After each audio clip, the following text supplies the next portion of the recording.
Warning. This episode contains adult language and adult humor. Since when have trumpet players ever been considered adults? If you are easily offended by these types of conversations, consider switching to the oboe. Welcome to the Trumpet Gurus Hang podcast. I'm your host, Jose Johnson. My guest for this episode is Lexie Signor. Lexie is truly one of a kind. She's bold and brash both on and off the stage, but she's also highly intelligent and introspective. Lexie is a champion for equal rights on the bandstand and in the halls of higher education. Lexie is a passionate educator and a gifted player and composer. In fact, you're listening to her work right now. And one thing's for sure, when Lexie's around, the laughs abound. So, pour yourself a big glass, pull up a chair, and let the hang begin.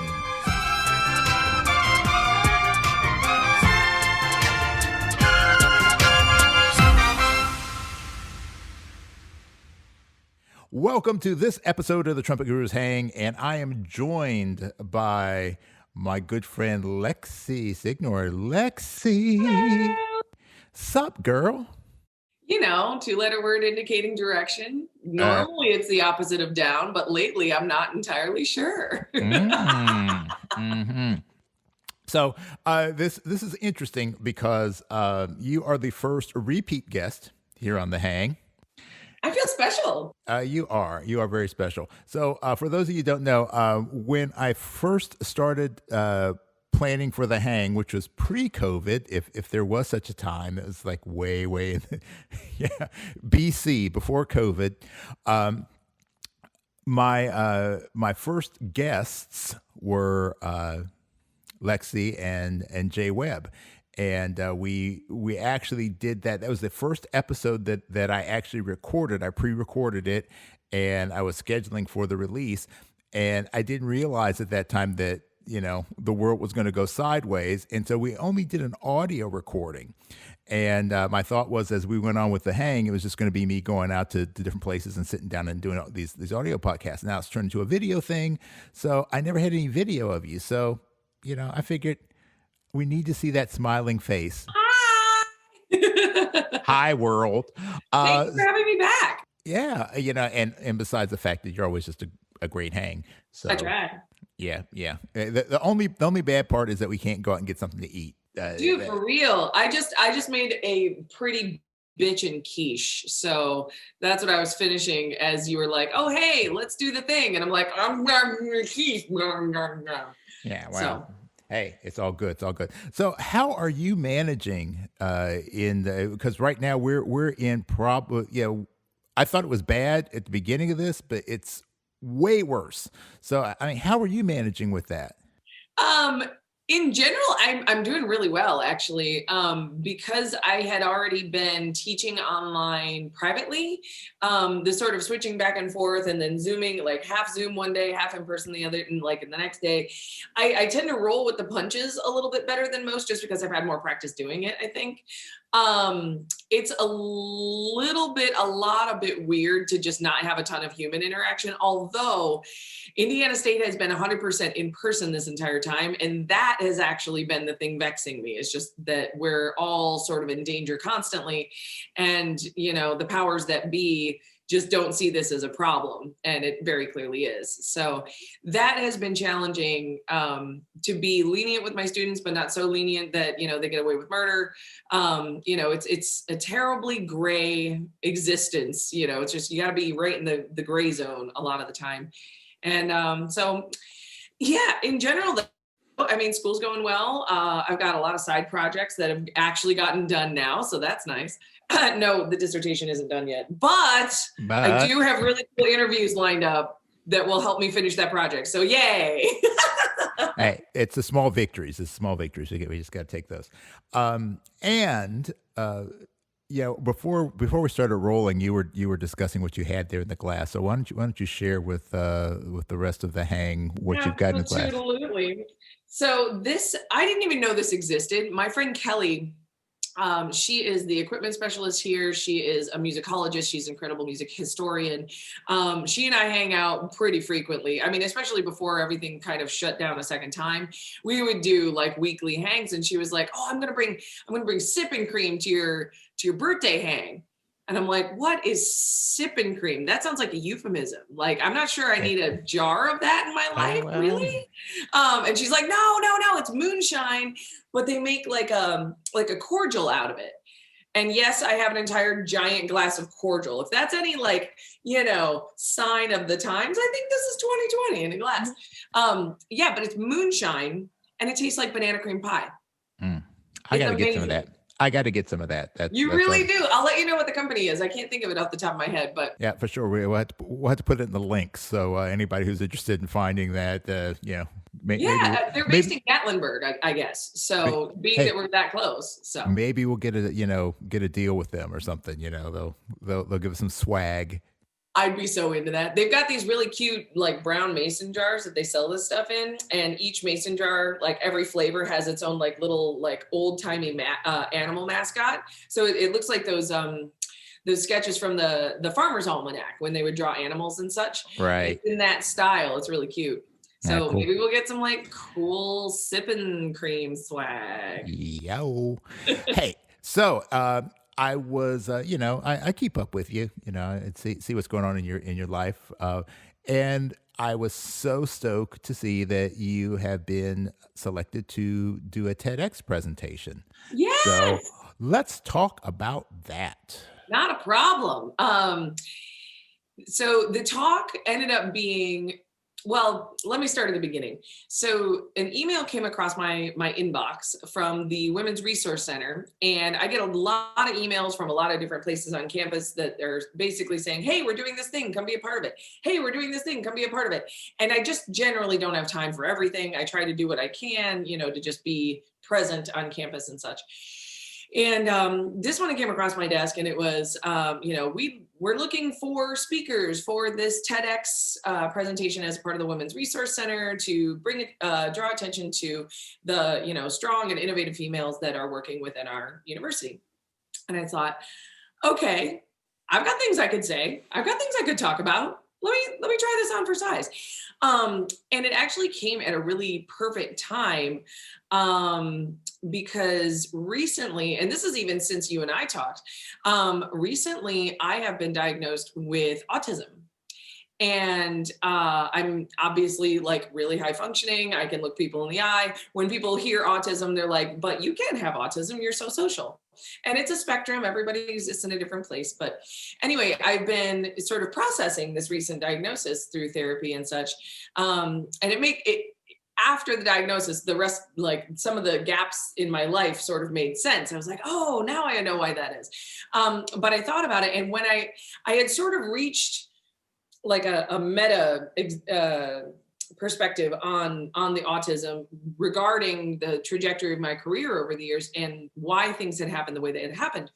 And a unifying trait among all autistic people is that to some degree or another, we all adhere to rules, whether there are rules or we like to be a part of a system that has rules. We feel safe and it's easier for us to function if we have a set of rules. Right. And I had realized through therapy and talking to, folks, that part of the reason I have been so disgruntled about the misogyny that I come across daily in higher education and had come across fairly frequently in the freelance world, which is some of what we talked about last time, is because the explicit rules contradict the implicit rules. Right. And as a person with autism, the implicit rules go over my head some of the time, like not all the time. Obviously I catch on and I've been able to be successful in spite of this. And that's really the thesis of the TED Talk, is that though I have faced great challenges in misogyny and poverty and, like discrimination in higher ed and this and that and the other thing, I have still in the face of all of it succeeded.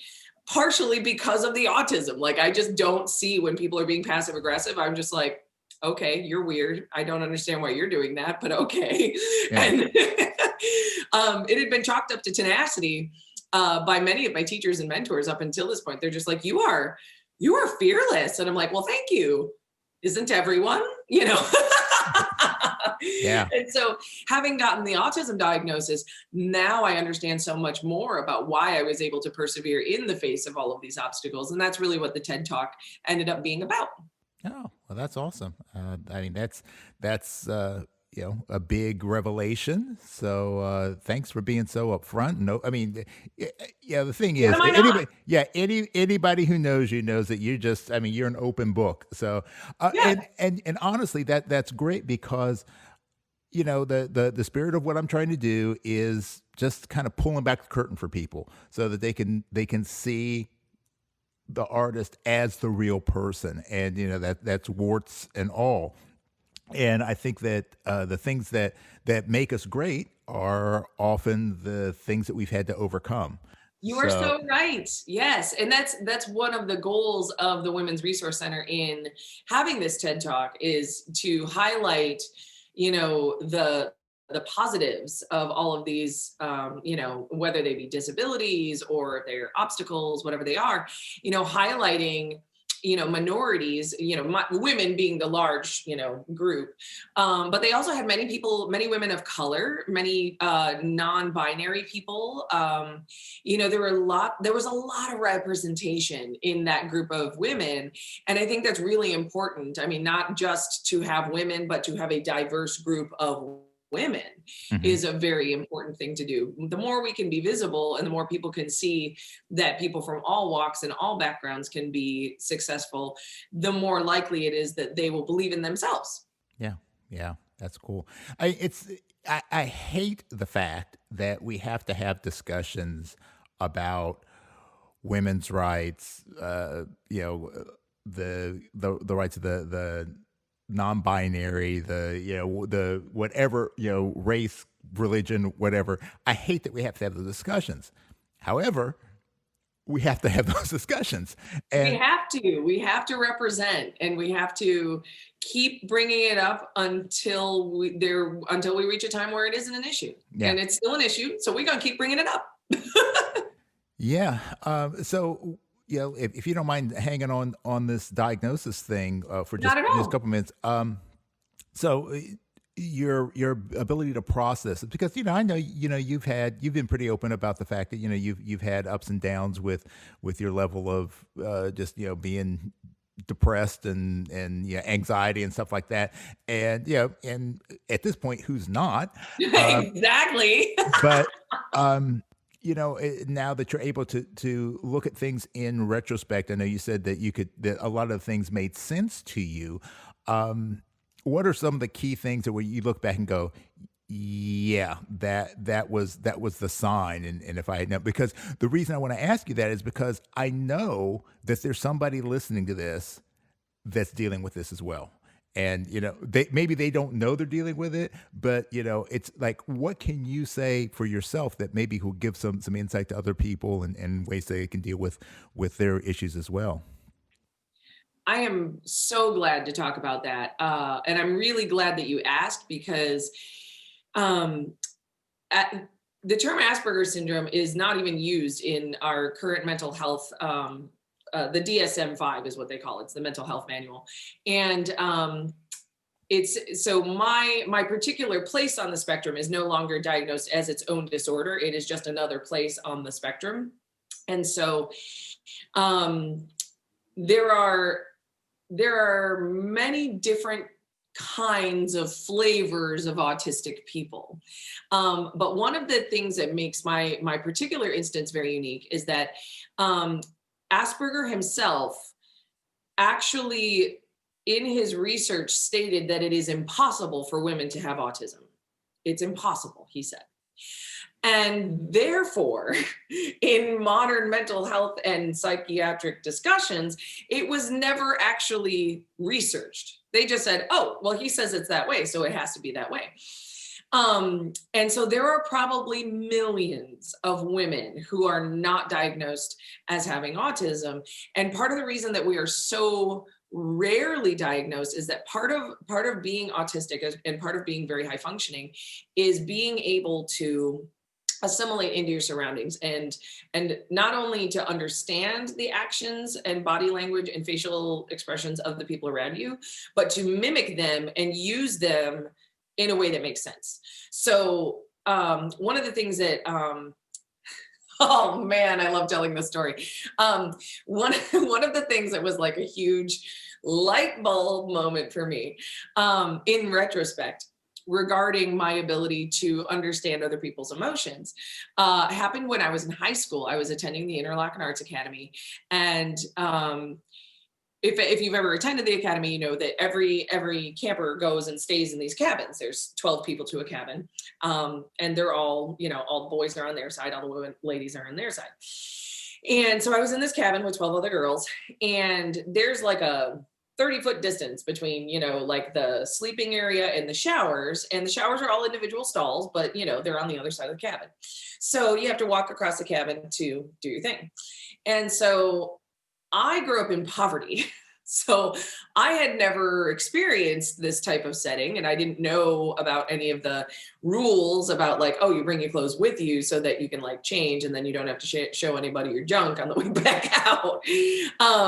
And I also grew up in a household where my mother was just like, nudity is natural. Everybody gets nude, you know, like, so I was like super comfortable with my body at a really young age. And I just thought that, oh, well, we're humans. We all have the same bits. What's the big deal? So I understood about modesty, though. Like my mom taught me about like, oh, you don't want people to see your stuff all the time. Like, you know, cover up with a towel or do what you got to do. You know, but like, I just didn't understand the process of like going back with all your clothing so that you could come out dressed. So anyway, I was returning from the shower to my sleeping / dressing area in a towel. And I was like getting my clothing out of my locker or whatever it was. And the towel dropped and everybody saw my ass. And I was like, okay, just a butt, whatever. Put my towel back on. Didn't even faze me. I was like, whoop, all right, well, everybody's got butts. So, and I say apparently because I truly was not aware of the fact, but apparently this caused a big uproar in the cabin. Apparently all the giggling and the chit chat and things that was happening around me, which was pretty much normal. Like that's a girl's cabin. That's what happens in a girl's cabin. There's a lot of giggling and chit chat. Apparently it was all about my ass for like a straight week. And so we get to like this Friday, like cabin meeting hangout session where we can like, you know, address things that have been going on in the week positively, or if there is a negative thing, we could talk about that. And I remember it so vividly, which is another part of my autism, by the way. I was sitting across from my camp counselor, and she said in this little circle of sharing, she says, "Hey, I just want to thank Lexie for being so mature this week and not letting any of the teasing and the bullying and the chit chat and the giggling, you know, you've been so mature and just not letting any of that get to you. It's like you didn't even hear it." And I like stared at her. I was like, sure. Yeah. Thank you. Yeah. It took a lot of work. I had no freaking clue. Right. I had no idea that my entire cabin was making fun of me for a week. And then I become diagnosed with autism. I'm like, well, that makes sense. I had no freaking clue because I couldn't at the time pick up on social skills, right? Or social cues. Mm-hmm. So, and what followed was just a barrage of crying teenagers going, "We're so sorry. We made fun of you. It was so wrong." But and they just let loose. And I'm like, what is happening? I don't get it, but thank you. Yeah. And like that story right there pretty much sums up what it's like to be an autistic person, not knowing that you're an autistic person, and then later finding out and going, oh, okay. Yeah. So that's one of the many instances, but a lot of it has to do with understanding social cues. Mm-hmm. Is that what you were looking for? Yeah. That's hey, it's your story, girl. Yeah. You tell it the way you want to tell it. But no, that's fascinating because, regardless of whether it's thinking about your particular situation and your diagnosis, and you're being able to then make sense of it, or any of that other stuff. I mean, like, as we're all dealing with the current environment, what we're experiencing right now is what we're experiencing, but we're not going to know what the meaning of this is until down the line. And, as we start to look back, that's when we figure out what this really meant to us. Right now, it's just the experience. So, the ability to look back and to say, if you could choose, maybe you wouldn't choose to be on the spectrum. Maybe we wouldn't choose for this or choose that, whatever, choose to be this color, choose to be this sex or whatever it is. We wouldn't maybe if we were given the choice, we wouldn't. But the fact of the matter is that's what made us who we are. And if you're comfortable with who you are, then the rest of it is just, it's bullshit basically. So, I'm actually really glad that you mentioned that, because that is often that for whatever reason that comes up a lot. I think and I've joined some like adults with autism sort of like discussion groups and things like that, and that is a question that is asked a lot. And I feel really compelled to speak on this because I think if people viewed intellectual disabilities as superpowers, they might frame the way they view themselves a little bit differently and the way they present themselves a little bit differently. So, and I talk about this in my TED Talk to some degree. And so I show up and I do my TED Talk. I do like 2 15-minute lectures. There's like, boom, take 1. Could we have it a little bit less dark? Sure. Boom, take 2. And so like, I don't know how they're going to edit this. Like it could come across as like doom and gloom, but it could also come across like, yay, everything's awesome. You're awesome. Everybody's awesome. I don't know. But in both instances, the thesis is essentially your disabilities make you who you are, but even more specifically, your disabilities are superpowers. And some of the superpowers that I don't say that I took them for granted, but I felt that, well, can't everyone do these things? And I have a list of them essentially that Jay calls me on all the time. He's just like, listen, just because you can fill in the blank does not mean everyone can fill in the blank. And projection bias and like intellectual egocentrism is sort of one of the many characteristics of people who are very high functioning and on the spectrum. So, some of those things for me are being able to see music in my head. Can't everybody do that? Oh, you can't? Oh, that's weird. Or being able to score an entire passage in my head. Like all of my teachers who ever had me in dictation will tell you, they're just like, yeah, she's a freak. She's like, first pass, done. And I never had any trouble with any of that. I have a photographic memory. I am probably the most disorganized person you've ever met, but I know exactly where all of my things are at all times. I could tell you like, so like at the table where we were sitting, there were, two loungers behind me. We were sitting next to a pillar, and there was a bar in the back surrounded. If you turn around, if you did a 180, there are 1, 2, 3, 4, 5 windows, 2 on the corner, and then 3 facing the street in your studio. I've been there once. Yep. Yeah. So I didn't know that other people couldn't do that. Yeah. And it's funny, but it makes it so that some areas of my life are a lot easier as a musician. So like with a photographic memory or with a mind that processes sound as pictures, I don't need the score a lot of the time. And this is what cracks people up when they invite me to come be a clinician. They're just like, would you like scores? No. You've never played the piece? No, I'm fine. I don't need them. It'll be great. And so I will go and I'll listen, and it'll all score itself in my head. And I'll go, oh, okay. So we're in this key. That should be 6th position. You are missing that. And just, and I have been able to do that since I was like 16.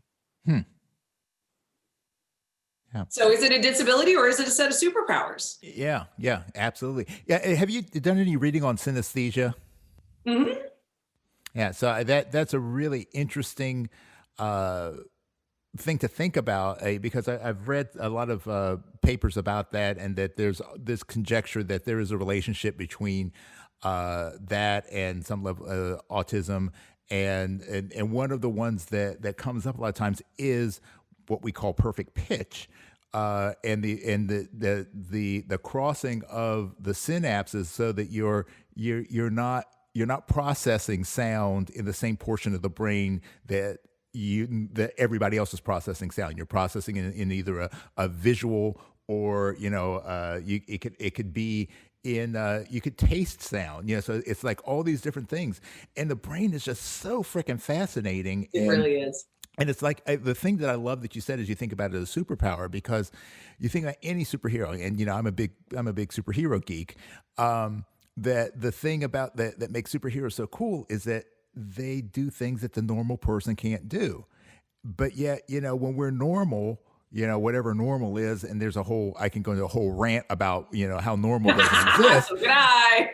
But, everybody wants to be normal. And if it's outside the normal, it's not good. Well, maybe normal sucks. I don't like normal. I don't like being normal. I like being Abby. Yes. Abby normal is good. Abby normal, yes. Yeah, that's so awesome. And I love the fact that in typical Lexie style, you're taking it in stride. And I know a lot of people, because I've worked with over the years when I was teaching martial arts. I had a number of students who were on the spectrum. I had a number of students with Asperger's, so I'm very familiar with a lot of the symptomatology and things like that. And the thing that I always try to do is just like, hey, look, you're just processing things different from everybody else. It doesn't make you weird. It doesn't make you anything. It makes you, and let's just figure out how you learn best, and use your, like you said, your superpowers, because a lot of them were just, I had some that were really super, super fast in terms of kinesthetic sense of learning. It's like they do it once, they got it, boom. Other kids struggling with it. They couldn't, they had no social skills, or there are other things that they couldn't do, but that they excelled at. So I think it's so important that, especially you being an educator, that thing of, look, we're all different, and we're all going to learn things different. So we're going to process them different. So let's just find your unique skill, your superpower, and let's maximize that. Yeah, totally. Absolutely. That's interesting that you say that you've had students that are on the spectrum that excel in martial arts, because there is research that suggests that some people on the spectrum have a really hard time understanding where their body is in space all the time. And that's actually in the diagnostic process, something that they ask you about. They're like, are you very clumsy, or are you very coordinated? And, has that always been this way? And the truth of the matter for me is that I have not always been very coordinated at all. I was really clumsy, and seemingly my mom used to call me a space cadet. And it was just that I didn't have very good spatial understanding of where my body was and what these limbs are all about. And I joke about it with Jay. I'm just like, yeah, I feel a bit like I'm an alien kind of trapped in a human's body sometimes. And I'm kind of learning how humans work, now that I know that I'm diagnosed. But I had always felt that sort of outsider looking inness. But I had always chalked that up to, maybe my poverty, or maybe my surroundings, or my community, or whatever it was. I didn't think to myself at a young age that, oh, maybe I'm just wired differently. Yeah. And that's really what it is. Excuse me. That's really what it is that you're wired differently. Yeah. I don't have perfect pitch, but I have really good relative pitch. I have perfect pitch in B flat, but that doesn't fall into the realm of perfect pitch according to some academics. So yeah, I've got imperfect pitch, so it's all good. It's all good. So yeah. Well, let's transition to a little trumpet talk. Even though this is trumpet talk, because hey, like you said, this is what makes you who you are, both as a performer and as an educator, and just as a person. So, but let's talk about the horn a little bit. If you haven't checked out my interview with Jay and Lexie, it's episode number 4. So go back and listen to that. There's no video, so you don't get to see Lexie's smiling face, or pouting face, whatever that is. You talked a lot in that episode about what it's like being a woman particularly in the realm of trumpet playing is a kind of been a boys club for a long time anyway, but especially playing lead trumpet, that is definitely a very, very men's club sort of thing, and the stuff that you've had to go through with that. But I have to say, I gotta transition to this because I was on a gig, one of my 2 gigs of the year, 3 gigs of the year, I guess. Right? You have those? You have those? Yeah, That's a yeah, thing? I had those. But the sax player is from the Philly area, and we were talking, and I said, "Oh, do you know Jay Webb?" He goes, "Yeah, I know Jay." He goes, "Yeah, I was on a gig, and actually his girlfriend was on it." I'm like, "Lexie, yeah," and he goes, "Yeah, she's really good." I'm like, Oh, that's awesome. I said, "Yeah, she is really good." Well, thanks. Yeah. So the idea of being in that world, like I said, if people want to check that out, they can go back to it. But let's talk a little bit more about just about your approach to the horn, how you deal with not the necessarily the psychological side of things, but how you approach your playing, and especially to be in that world where, regardless of whether you're a man or woman, being that lead book has a lot of pressure. So how do you keep yourself in shape? How do you approach your studies and your technical development? Sure. So I don't often think to myself about, whether this is a gendered job or not. When I'm on a gig, I'm just a trumpet player. So like that doesn't even really cross my mind. And I've learned that that's partially due to the autism. Like, it doesn't occur to me that, I might have been hired because of X, Y, and Z. It's just that I've been hired. I'm like, oh, okay, I'm going to go do this job. And it's very simple to me in that way. And, as far as keeping my chops in shape, I play like during the week with my students, I play routine probably 5 or 6. Well, on an average day, it's like 2 or 3 times a day. And then like over the course of the week, that's now 15 times a week. And if you've ever played through the Bill Adam routine, like to its ends, that's some pretty heavy playing a lot of the time, now, not all of my students are particularly advanced, they're all at different places in their careers.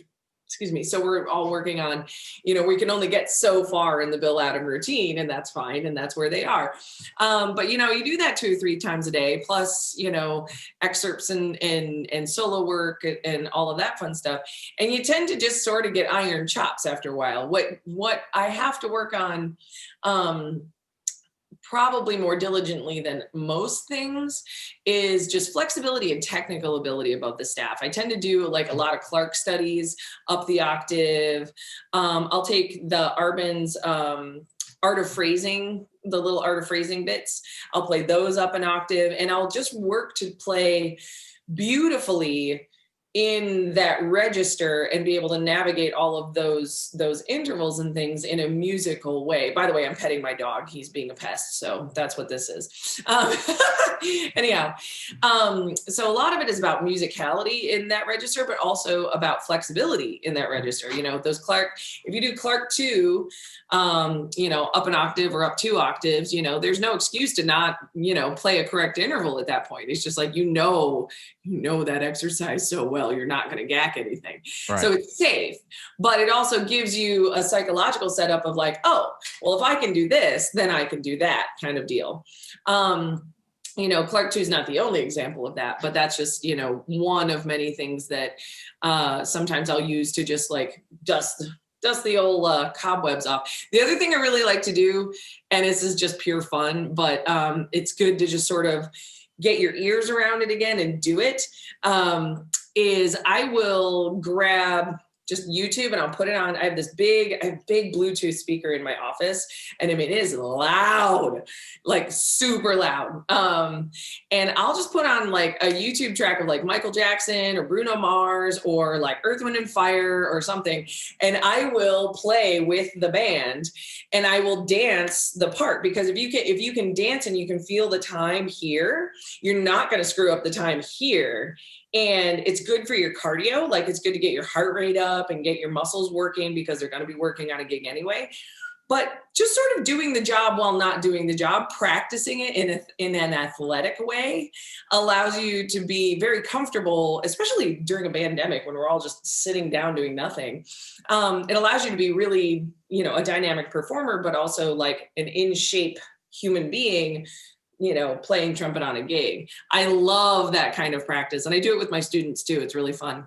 Yeah, that sounds kind of cool. It's funny because I was recently talking to Dan Fernero, and we were having that discussion about the work that he's done with Vine Street Horns and the importance of being a performer besides just being a player. If you're on stage, depending if they've got you in the back row, that's it. But a lot of acts, the music, the musicians are an integral part of the stage show.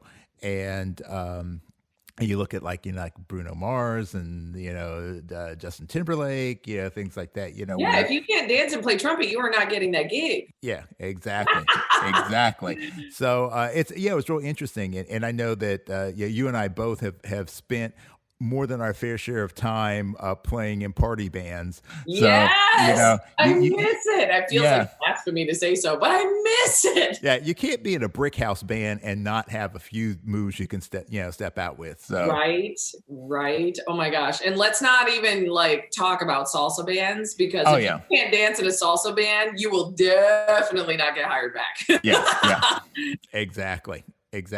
Which amazes me how many musicians have like no jam. Like I know. No jam. I know. It's so funny. I teach all ages, but I have I have a private studio, and then I have my ISU studio.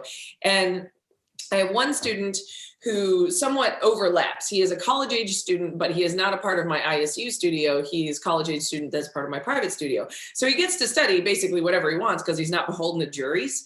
And so we've been doing a lot with the internalization of time. And he struggles with like tapping his foot and playing at the same time, despite having come from a musical family. I'm like, I don't understand this. So we actually started with like Uptown Funk, and I'm like, look, just do the old left, right shuffle. Just keep your feet hitting the ground on the beat, just like marching band, but more hip. And we started there, and he was like, oh my, okay. And it was hard at first. Like, it was hard to get him to move his fingers and move his feet at the same time. But after about a week or two of just like hammering that, like, no, feet on the beat, dang it. And then like remembering to come in on time. His time in his ensembles, he's also in my jazz ensemble. His time and his sound concept got so much better over the course of like 4 or 5 weeks of doing that kind of studying. There is just no substitute for that kind of learning, I don't think. And he's the split lead in the jazz ensemble. He started playing with so much more power because he was constantly off balance. That's what dancing sort of does to us / for us, is that you're always off balance in your core. And what do you need to support high notes? Your core. So he got so much better on a fundamental level just by doing that one fun exercise. I just sit here and go, why don't we teach trumpet this way? Why are we not taught to just do this universally? Because it's so good in whatever setting. If it's, even just as simple as, just moving left and right, if you're playing the Artunian or the Haydn, like, why is this not socially acceptable? Well, yeah, I mean, it's so funny because if you look at like a piano player, for example, now granted, they have to navigate, 88 keys. So, but if you watch any great piano player, it's not just simply them moving side to side. They're entire body is in it. A great violinist is not going to stand like a statue and play. Their bodies are in it. But then I don't know why trumpet players feel like if you're especially if you're a classical trumpet player, oh my gosh, you cannot move. It's like locking. They fundamentally lock themselves into a position, which creates unnecessary tension, physical tension. But physical tension is just a manifestation of mental tension. So it's like that whole thing of I've got to be here, and there's the feeling and the freedom because like you said, music makes you move, and if you're not moving to it, there's something going on. I think that's one interesting aspect, unifying aspect between neurotypical people and autistic or non-neurotypical people is that we are united in the fact that listening to music causes us to physically be stimulated. So, and everybody expresses that differently, but I distinctly remember, this is another sort of like Aspie light bulb moment. I remember a director telling me, "Hey, could you not move so much while we're rehearsing or while we're playing? It's really distracting." And I didn't know that I was doing it, but I went, "Oh, okay, I guess I'm doing a thing. All right." And then I fast forward like 10 years, well, not even 10 years, probably like 6 years to my undergrad. And I was in the jazz ensemble, and it's permissible to move in the big band. Like, you're okay if you want to get your groove on in a big band, and you're way more okay if you want to do that in a commercial ensemble. And I remember thinking to myself, oh my God, maybe I've been a jazz musician this whole time. Maybe this is my home because I can move and I feel free. You said, the movement makes you feel free, and it does. It frees you in so many ways. It allows you to internalize the time. It allows you to, express the style. But then, I felt like I was given a license to be myself when I studied jazz or when I studied commercial music because I was allowed to move. And now that I've become a professor, I've made that the norm. I'm like, look, if you're performing solo and it moves you and you want to sway or do something or show that you're feeling the music in whatever way is you're feeling it, do that. Who cares? If you play great and you're getting your jam on, no one's going to call you on that except some fuddy-duddy judge in the back that's like, that's really distracting from the sound. All right, then close your eyes. Yeah. Yeah, I mean, the end result, what is it that we're actually trying to accomplish? And that's what I always go back to. The methods are much less important than the result, fundamentally. If you're able to if you're a trumpet player, you're able to get a good sound, you have good time, you have, the facility. You don't have to have world-class technical skills. But if you've got the ability to do what you need to do consistently, then how you do it, what equipment you use, what you look like when you're doing it, doesn't matter. Because like you said, if you close your eyes, what you're getting is the music. Yep. So, and let's be honest, there is no glamorous way to play trumpet. There is no way to look cool going. Well, I disagree with that because I think I look pretty damn cool. Oh my gosh, it's so funny. But you know what I mean? It's just like, it's an unnatural thing to do with your face. You're going to look weird no matter what. So just be weird. Well, there is that. There is that. Yeah. There was something else I was going to touch on, and now it just left. And I'm sure it'll probably crop up here in a little bit. But dang it, I completely forgot what it was. Yeah, that's all good. It's all good. So, this is I guess go ahead. You had your idea. Let's hear it. Let's hear it. Yeah, I remembered it. Well, you were asking me about my approach to the horn, and you had said something about the attributes of a really great player, having great technical facility, a great sound, great time, and, being able to perform consistently from day to day or hour to hour, whatever it is. And I feel like this week I have been asked, that question about consistency more than anything else by my students, because this week they had their juries on Monday, and they were just like, many of them are just like, how is it that you are able to play so well all the time? like without fail. Like you don't seem like you question your chops. And I said, frankly, I don't. I've proven to myself so many times that I have the endurance and that I have the skills. And that's what routine does for us, is that it basically just gives us that psychological setup. Like, yes, you can do these things, so go do them. But one of the things they asked me about is consistency, and consistency in regards to endurance. And I love leaning on the oversimplification of Joey Tartell, because he's really good at this. But how do you become more consistent? Be consistent. And all my students go, well, that doesn't make any sense. And it's like, no. Listen to what I'm saying. How do you become more consistent? Be consistent. If you are consistent in your practice every day, you will be more consistent. If you are consistent in practicing the things you suck at, so you get better at them, you will be more consistent. How do you become more consistent? By being more consistent. The same thing applies to endurance, and this really, really bakes everybody's noodle. They're just like, I don't understand what you mean by this. And I'm like, I didn't come up with the expression, Joey did, but it doesn't make it any the less true. How do you get more endurance? Have endurance. And they're like, that makes no sense. And I'm like, no, it totally does, because you have to have some endurance to build on. Right. Every day that you build past that endurance, just like when you bodybuild, build muscles, train in a sport, you get a little bit more, a little bit more. So how do you become more, how do you gain more endurance? Have endurance and use it all up. I remember Jay would come home. Sometimes if he came home on a gig and it was like an early gig and he felt like he hadn't really played his chops out for the day, that dude would sit in our home studio and play until 3 a.m, until his chaps fell off. He's one of the most consistent players in the business. The technique speaks for itself, man. How do you have endurance? Have endurance.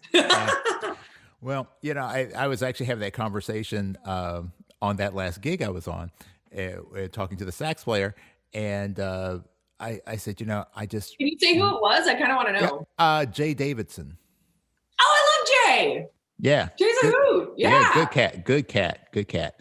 So, yeah. But yeah, we were talking about it, and about doing, the fact that none of us are playing as much as we would like to play. And I said, yeah, man, it really, I crave playing, and it was a hard gig. It was one of those gigs where it was, like a wedding gig, and it was just like from the beginning to the end, and you're just playing. And I was actually playing stronger at the end of the night than I was at the beginning of the night. And I said, that's the way I kind of am wired. I said, the more I play, the harder I play, the stronger I start to feel, and I said, man, most guys are complaining about, if they have to do 4 gigs in a weekend. I said, by the 4th gig, I'm feeling really, really good, because it's just like, it's like burn it out and then come back. And then the next day it's just a little bit stronger and a little bit stronger. And then you lock into that groove. It's the consistency, and it's the you empty the tank, and then it feels fresh. Yep.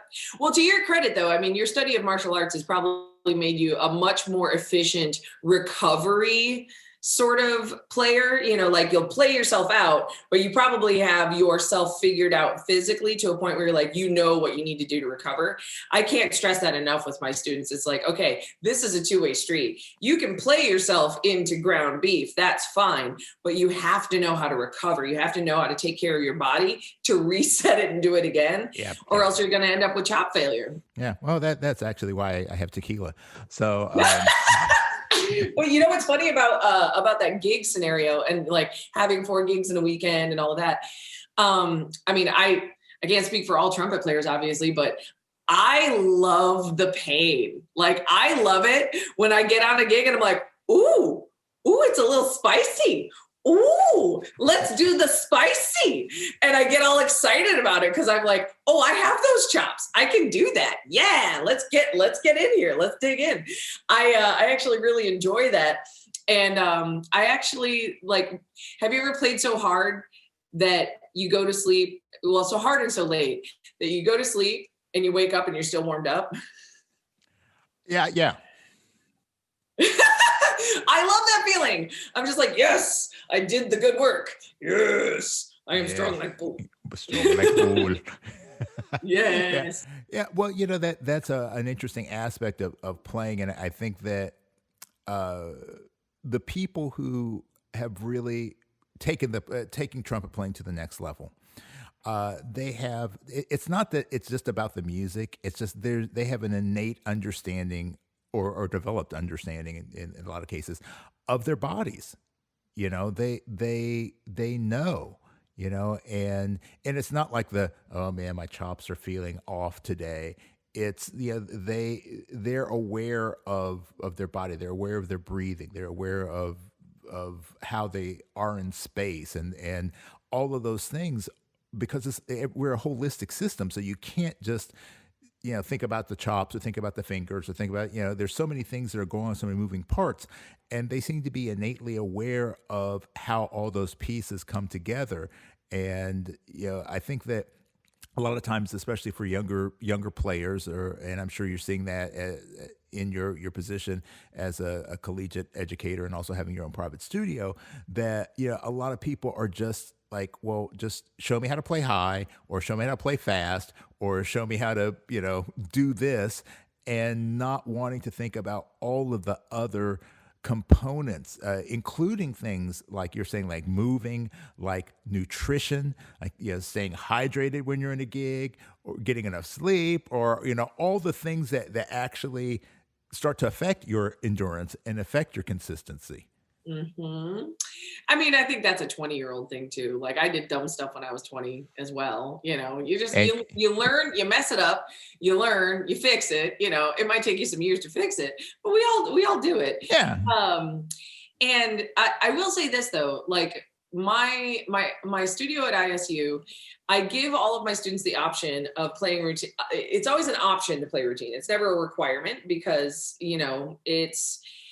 it is something that I bring to the table to show you that it is possible, that you should, have a routine of some kind, whatever it is. This is the routine that I use. This is the routine that was taught to me by a person who was taught by Bill Adam. Therefore, it's, sort of etched in stone as good stuff. But however they operate is fine. But I always give my students the option in addition to their lessons. I always say that there is no or in trumpet. There is only and. And so, like, thank you, Yoda. But it's true. There is no or in trumpet. You can't swap out, well, I'm going to do this day and not do this. Like, if you want to keep your endurance, and you want to keep your versatility on all the instruments, you better be playing all the instruments every day. And so I always give my students the option of playing the Adam routine with me once a week, in hopes that they would do this for themselves. And I'll say that the students who play routine with me once a week are some of the most consistent students in my studio. Duh. I didn't invent the sport. I just teach it. But the students who don't are the ones who are usually coming to me nearing their juries going, I feel so tired. Okay, well, consistency makes more consistency. Had you been consistent in your routine, whatever that is, if it's the Adam routine, if it's Chickowitz, if it's whatever, you would not be panicking right now. I tried. You did not listen. But, the ones that play routine, or any routine, but especially the Bill Adam routine, they're super consistent. They have really good sound in all registers that are accessible to them. And they don't fret about whether or not they're going to have a face to get through whatever they got to get through, because they've already proved it to themselves at least once that day that they have enough notes in their bucket to do the job. And it just cracks me up, like, you would think that emulation might happen, like, oh, that person's super consistent and I want to do that. I should go maybe play routine every week with Professor Signor. But young people. Yeah, and I think it's so important. Yeah, and you already touched on that, is that you've got to find what works for you. And because, like we said earlier, at the end of the day, if somebody can close their eyes and listen to you and go, yeah, that's a great trumpet player, then however you got there is how you got there. Yeah. But if you're looking for, it's the whole thing though of, and I've used this philosophy so much in my life, is eventually you're going to find your own way, or, especially if you want to, excel at something, it goes back to actually the Clark Terry thing of, imitate, assimilate, innovate. So Yes. the first thing is, if you don't know what to do, follow somebody else. Imitate what they do. Use their routine. Use their setup. Use their equipment. Whatever it is, start with something that works. Because if it's never been done before, the question is, was it never done because no one ever thought of it, or that somebody thought of it and tried it and goes, nah, this sucks. So if you know something works, okay, start there and then start to play with it and adjust it as you're progressing along your way. So that's the assimilation phase. And then once it's inside of you, so if it's doing routine and you assimilated the concepts of routine, then eventually you should be able to say, okay, well, these parts really serve me. These parts, they're okay, but there may be something else. Lee method. Bruce Lee he studied every martial art there was, and he took the things that worked for him and he ran with them and discarded the things that did not work for him. It's the same concept. It's just a different discipline. Yeah, but it's just a thing. But it's that thing, and because I've had that argument with people about Bruce Lee, the whole thing, form is useless and stuff like that. It's like, well, it's very true. It is useless at that point. But how do you get to that point? You got to do the forms. Right? You got to understand the forms before you can get rid of them and take the information out of it. So for all of the pedagogy and all of the techniques and the studies and the routines, all of them work for someone. Okay. Yes. Oh, yes. Find the one that works for you, and then and that's why I love talking to so many different players, or just people in general, because I believe that there's a science to success, and that it's looking at so many different ways and go, okay, well, they do it this way, they do it this way. Okay, this is different. Okay, but what's the same? Because there is that overlapping thing, and whatever that overlapping thing is, that's the real shit. So that's the stuff that you need to focus on. The rest of it, it's just that's just the icing. Yeah. This is off trumpet topic, but on the success topic, have you checked out Tribe of Mentors by Tim Ferriss? Yeah. Mm-hmm. Okay, so you're familiar with that whole series? Yeah. Yeah, he did exactly that. He had a podcast. He asked his people on his podcast the same few things, found the things that overlapped, and went, all right, cool. And here's how we do this. Yeah. I love that you're doing this in the trumpet world. I'm really glad that you're doing this in trumpet specifically, because there are so many very pointed opinions along the way. But you're right that they're all unified by, the basic tenets of good musicianship, or the basic tenets of good trumpet playing. And it really can be boiled down to a few things, I think, ultimately across, however many players you've interviewed at this point. And I feel honored to be counted among like all these heavies that you interviewed, dude. Thank you. Yeah, well, I love, like I said, I love talking with you because, we've always had a great time just hanging, from the first time. And it's that transparency that you have. And, it's certainly great to listen to the Wayne Bergerons of the world, the people like that. It's great to listen to them because they're the ones that inspire us, and sometimes annoy the living hell out of us. But I'm not gonna have a double D that sounds like Wayne's, man. I'm just not. Oh man. But it's sometimes, and this is something that I've dealt with it in martial arts and teaching people, and sometimes the best teacher is not the person who's at the top, it's the person that's closest to you.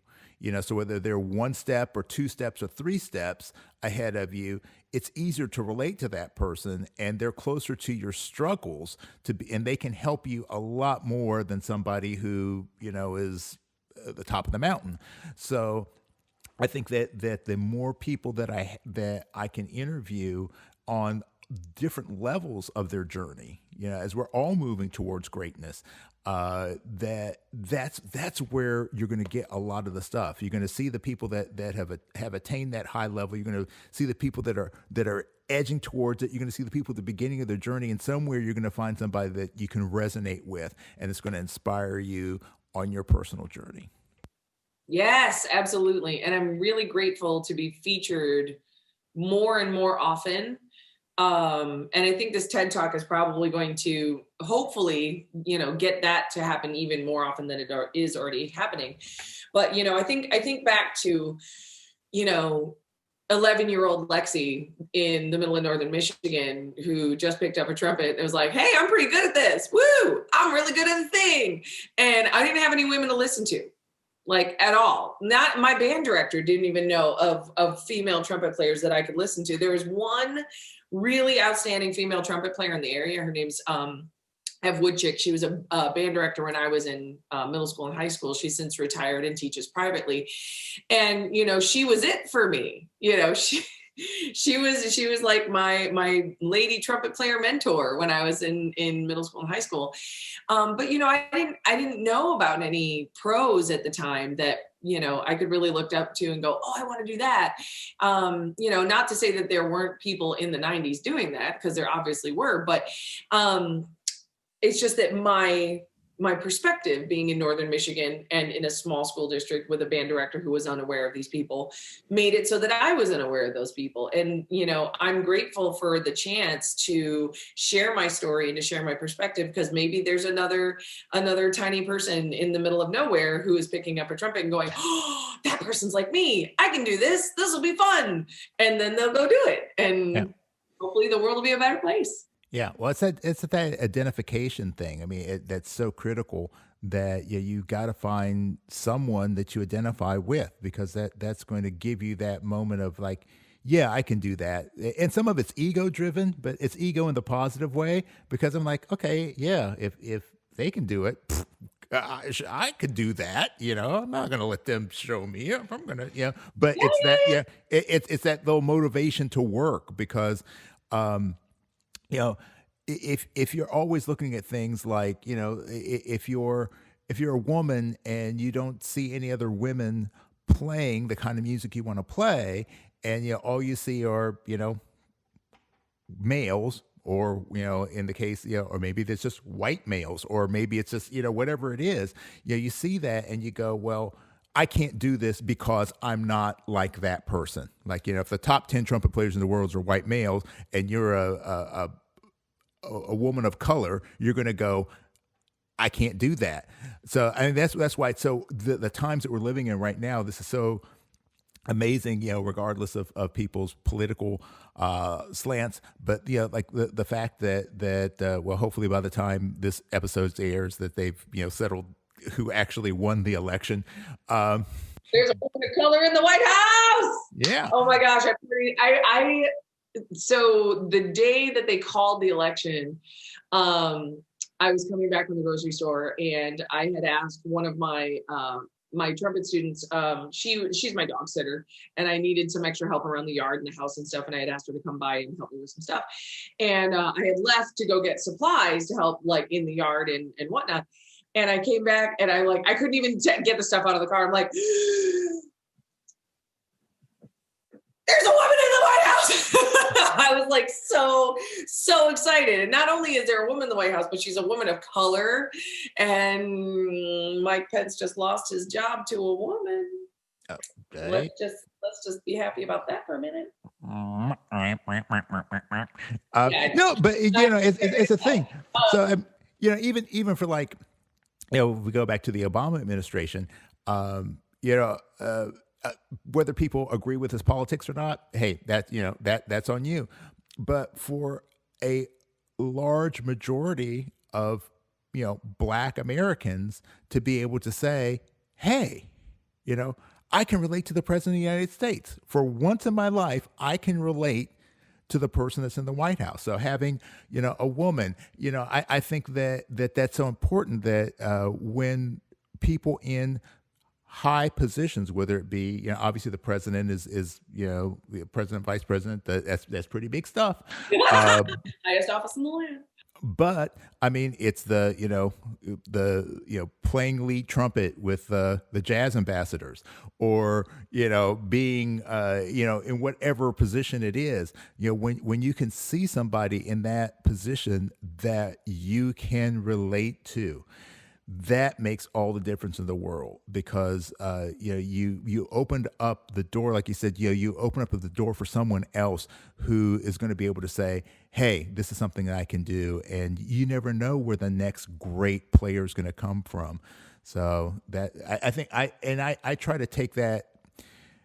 I don't want to say too seriously, but I do try to take that seriously. I try to keep that in consideration, that the things that I do are maybe inspiring someone else, whether it's, a minority, whether it's, from like my perspective of being a cancer survivor, or whatever it is that that's happened in my life, good or bad. It's like, there's going to be somebody that relates to it. So every time I put myself out there, it tries to be, how can I inspire somebody else? How can I inspire someone that's experienced the same things I have in my life? How can I show them how to take those supposed negatives and turn them into a positive?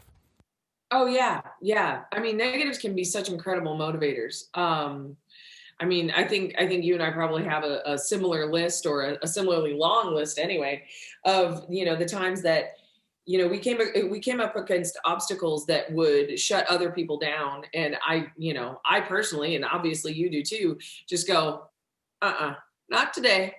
Not today. And we just, we power through, and we find a way to make that a motivator. We find that a way to make ourselves better. Not on my watch. Exactly. So yeah, that was one of my, most ardent hopes with the TED Talk, is that I could empower women in higher ed to speak up about the things that had, happened to them, and be like, yo, you're not alone. This is happening to all of us, and it's wrong. And now we need to talk about it. But also, people with what are called disabilities. These are not disabilities, they're superpowers, and then representing female musicians. Just because I am a female does not mean, that I can't do the job. I actually told on the TED Talk, I told this one of the many stories I have about how Jay would refer me for a gig, and then the contractor would all of a sudden need my entire resume. But if he had just said, Alex, my buddy Alex is going to come play the gig, and not mention my gender, that it would be fine. Those are stories that are told in the wings. Those are stories that are told from person to person, like, oh, that still happens. Damn, that's really sad. I'm about to tell it on a national platform. So hopefully those contractors will put their tail between their legs and stop doing it. Stop being that way. Just because a person is not a male or not a cis male does not mean they're not a great musician. So knock it off. Just let people play music. Yeah. Yeah, absolutely. It's funny, we've come so far in so many ways, but still there's so many people that are just hanging on to these old paradigms, and we're never going to get to that next level as a society, in the bigger sense, and then in the macrocosm, but then also in the microcosm of whether it be higher education or the music industry or things like that. We're never going to get to where we could be if we're still holding on to the way things were. It's things, shit's got to change.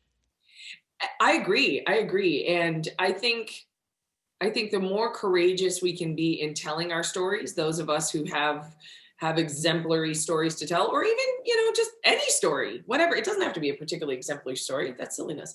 But, the more we bring to light these things that are often swept under the rug, the more likely it is that we will see change sooner. Because they're in higher ed anyway. I mean, I feel like the music industry, God, I can't believe I'm going to say this out loud. I feel like the music industry is actually ahead of higher ed in terms of its regard for gender. Mm-hmm. Because, as far as I can tell, and I've asked around, I'm certainly not the only person who's experienced the things I've experienced in higher ed. as a woman and just having every manner of roadblock placed in my way, just like, here, do your job, but here, do your job. Like, let me put all this stuff in your way so you can't do it.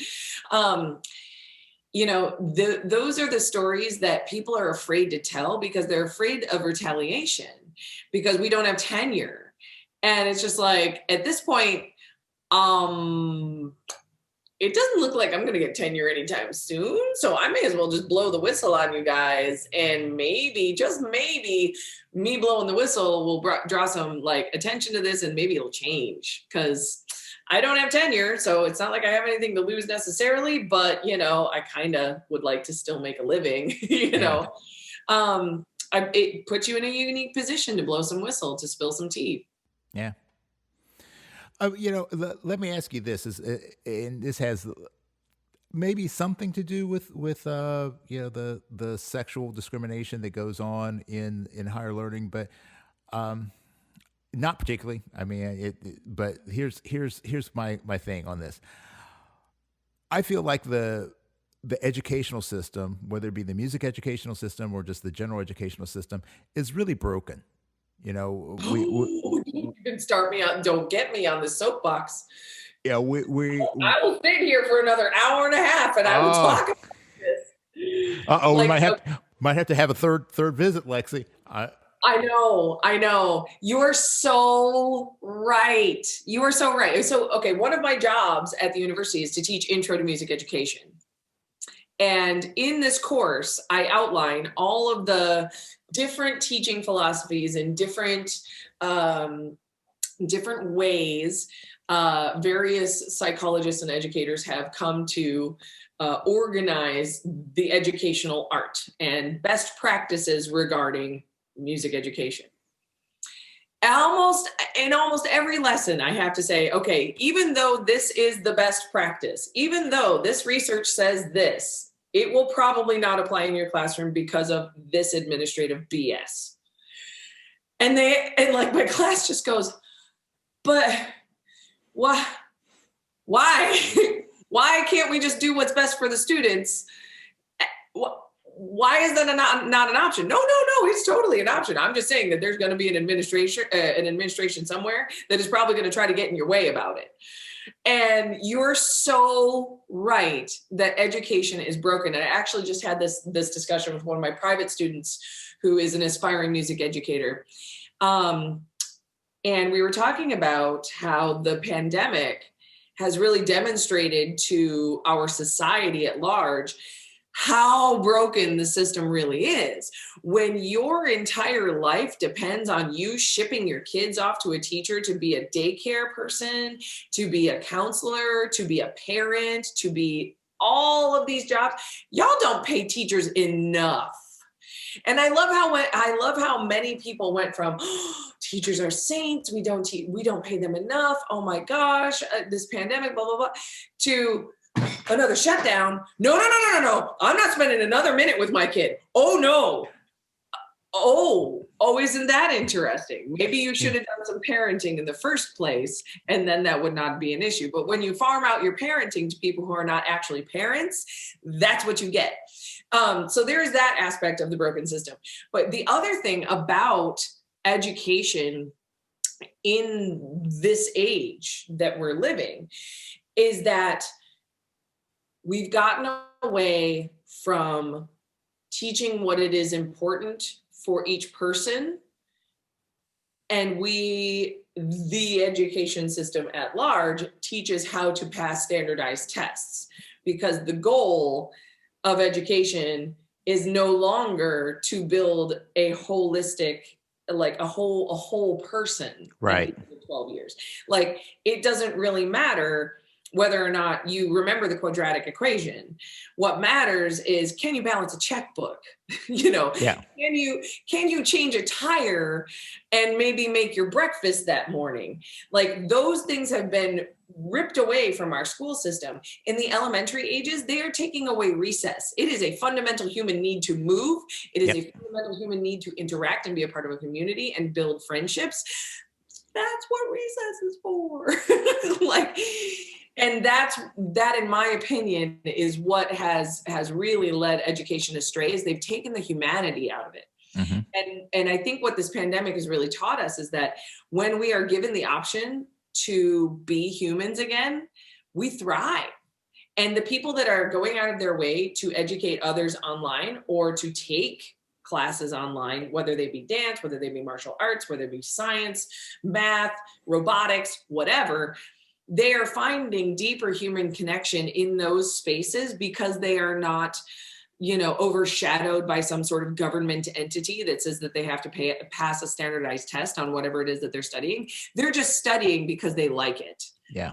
And they're learning from people who like to teach it. Yeah. And I think that is going to be the paradigm shift that completely just changes the way we view education and the way we do education in this country. And I think it's going to happen really, really fast. Yeah.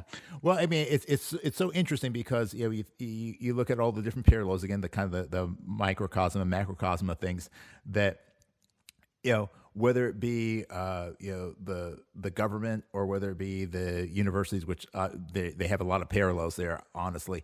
But we have these ideas of what things should be, and we never, we become so beholden to the institution that we will kill to keep the institution alive. We will let people die to keep the institution alive. But whether it's, the education system, whether it's the economy, if you save the economy, but the people die, the economy goes away. If the economy went away, but people still are alive, guess what? You can rebuild an economy. You can create a new economy, but the economy ain't going to bring no people back.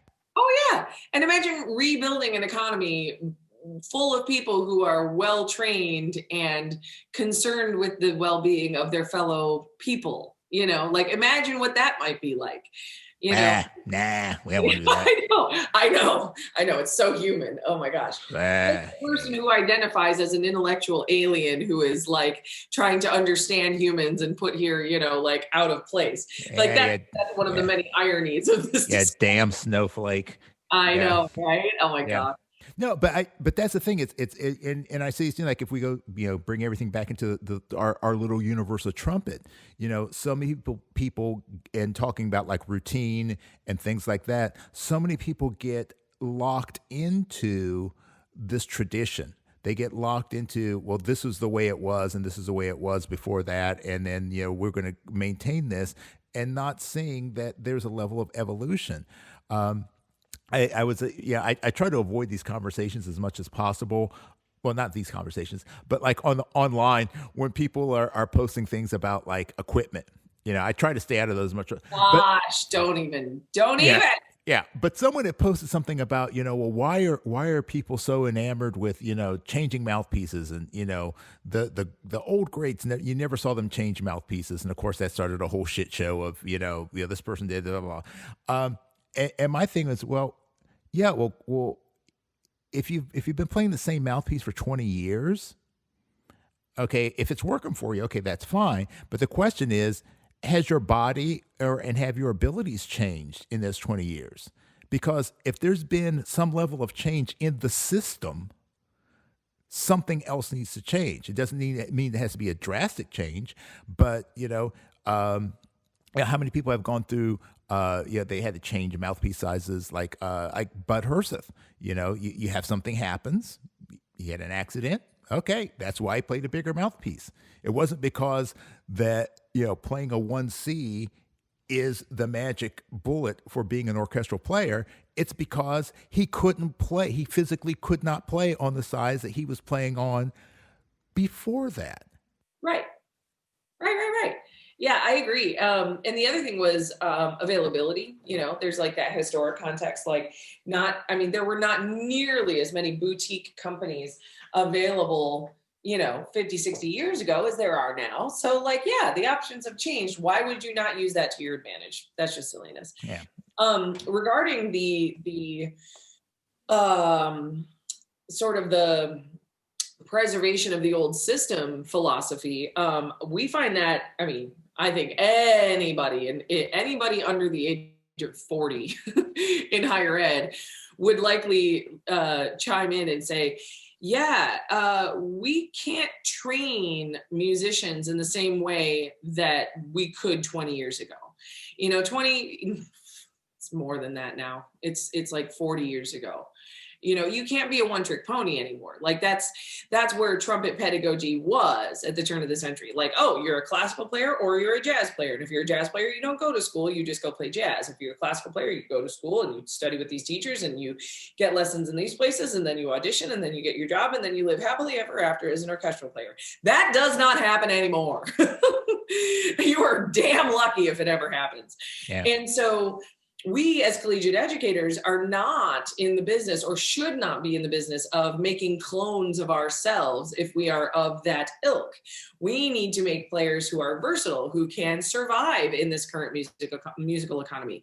Players who understand how to teach Zoom lessons, how to take Zoom lessons, how to audition online, how to record themselves, how to manage, like all of their music in a PDF reader on a tablet. Like those are the modern skills that our musicians really need, not to mention the actual musical skills of being able to play every genre, not just most genres. No. You should play all of them. Yeah. Because the more you can say yes, the better the chances are that you're going to eat and continue to eat. Yeah, especially because the days of, having all of those avenues to play in. I mean, like I can remember when I was in school, which, was many years ago. But it's like, okay, yeah, you could have a gig playing with an orchestra. You could have a gig touring with a band like Woody or Maynard or, Kenton. The circuses were, touring and they needed players. Broadway, all these things. So there was tons of opportunities to play. By the late 80s, that started to dwindle. The 90s, less. And now, you're seeing, especially like when you're talking about like Zoom and things like that and technology, the pandemic has created this shift where, as live playing has disappeared, everybody that I know that's working, the majority of the people that I know that are working, they're working because of their ability to record at home. Bingo. That. So they're able to record. They've got quality gear. They know how to utilize it. And so they're able to work, but if you're like, somebody calls you up and says, hey, can you do a session? And you go, well, I've got this SM57, it's not going to work, so it's understanding that there is a shift that has to occur. And the more that you can say yes, the more you will eat. Yep. Well, Lexie, we're going to wrap things up here shortly. We have to do our obligatory Rapid fire! Rapid fire, brought to you by our good friends at Robinson's Remedy, the Robinson's Remedy Rapid Fire! All right. Kenny sponsored this? Kenny is my sponsor for this. Kenny is my bro. Thank you, Kenny. This will be fun. We love Kenny. All right, here we go. Lexie, your best and quickest answers to the following questions. Number 1, who's the biggest influence on your life who's not a trumpet player? Tim Ferriss. What is your favorite book? Recent or all time?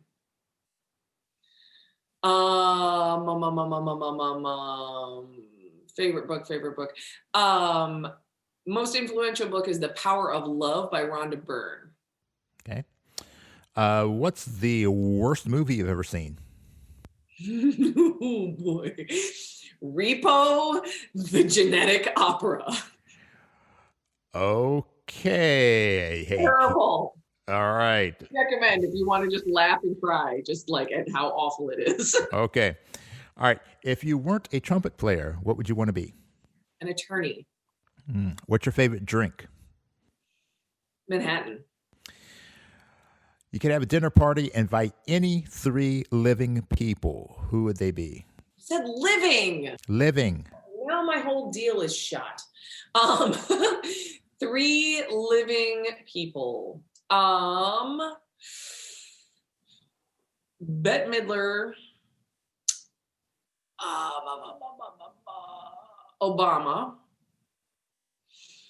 And Elton John. Okay. That'd be a cool dinner party. Now, to make you happy, dinner party, any 3 people from history. Okay. Well, Robin Williams, Freddie Mercury, and historically, I would like to ask, who would I like to pick their brain? Probably Thomas Edison. Okay. Lacquer, plated, or raw? Ooh, plated. Platinum. I like my silver horns. What can I say? All right. What's your favorite quote? Ooh, do your thing and I shall know you. Ralph Waldo Emerson. Okay. What's your greatest fear? To not be remembered.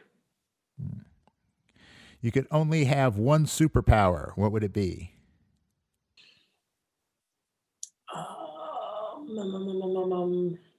Foresight. What aspect of trumpet playing do you think is the most overrated? High notes. What aspect of trumpet playing do you think is the most underrated? Flexibility. You could go back in time and give your younger self one piece of advice about music. What would it be? You are the music. You are the music. Okay. And you're going to give yourself one piece of advice about life while you're back there. It's going to be okay. Okay. And finally, Lexie, what do you want your legacy to be? Pay it forward always, and the world will become a better place. All right. Well, Lexie, as always, it is a privilege and a pleasure to hang with you, my friend. And liking the new haircut. That's the new coif. Yeah. It's so much less maintenance than the long hair. I could just done. Yeah, I understand that. I completely understand. Right? Like out of your book, just whoop. Yep, exactly. So if you want to check more out about Lexie, you can certainly follow her on all of you're on mostly all of the social media platforms. Facebook. I am on all of them. I technically am on Snapchat, but I never use it. But we didn't even talk about my TikTok fame. Oh, I guess we're gonna have to have episode 3. Well, the TikTok fame has nothing to do with Trumpet, so we could just talk about it sometime. Okay, we'll talk about that. We'll talk about that for sure. So if you want to follow Lexie, see what she's up to, please do so. She's got some tremendous stuff. Very entertaining. If you haven't seen any of her video stuff, it is definitely very entertaining. So, and a great teacher and a great player and a great person. So once again, Lexie, thank you very much. And thank you for taking time out of your day to hang with us. So remember, it's all just fun. Just have fun, play hard, play well, and peace and slide grease. We out. Hey, thank you so much for hanging with us today.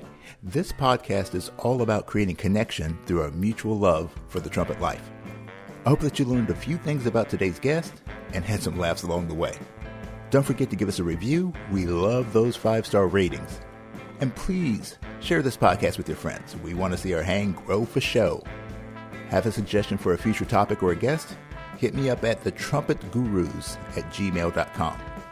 Our opening theme was written and performed by Lexie Signor, and all other music comes courtesy of The Greatest Funeral Ever. So in the words of W.C. Handy, life is like a trumpet. If you don't put anything into it, you don't get anything out. So go out there and let your trumpet sound. And I'll see you at the next hang.